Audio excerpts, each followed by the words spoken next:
Police were called to a school in Birmingham after protests opposed to LGBT teaching at Anderton Park Primary got heated.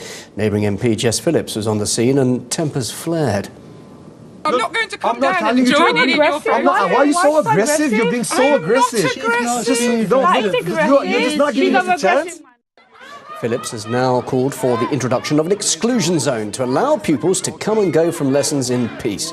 The activists say that their action succeeded in keeping 600 children out of lessons. It follows a street standoff on Sunday night in which a group supporting the school stance claimed they had eggs thrown at them by protesters. We did request a statement from the school. It is yet to respond, but the head teacher told another news outlet that the vast majority of protesters are not parents and the outrage is creating a divide that wasn't there before. Well, for more on this, I'm now joined by Shakil Afsar, the coordinator of the protests outside Anderton Park Primary School. Evening to you, Shakil. Evening to you too, sir. Why are you trying to stop children being taught about equality and tolerance? I think the facts that are being spread by the head teacher and the statement that she makes that it hasn't happened before, so why is it happening now, is a very childish and a very naive thing. Just because people have identified that you are pushing a narrative that is going against Christian Catholic values, that's going against Islamic values and Jewish values, and simply what parents are asking for is simply a right to the seat at the table. And as you know, in the last couple of weeks, the ex-chief prosecutor for Northwest of England, Mr. Nazir Afzal, assisted and volunteered that he would mediate for free. We sat down with him with 6 parents, one of our legal team, our academic representatives.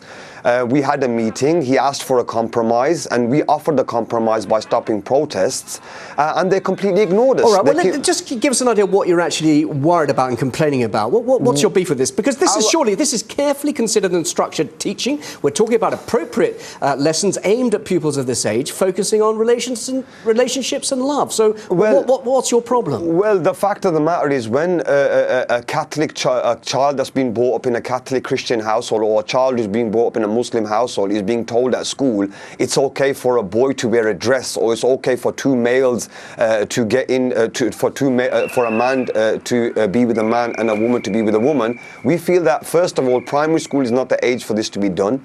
Primary school is not the age, and 4-year-old is not the age to teach children about such complex relationships. Children see people as humans. They don't judge a person by their sexual orientation or their race or their religion. They see a human and judge them by... But do you really understand what's being taught to these kids at this age? I mean, this clearly is one school you're campaigning against, but in England, relationships education at that age for primary school pupils will be compulsory from September next year throughout England.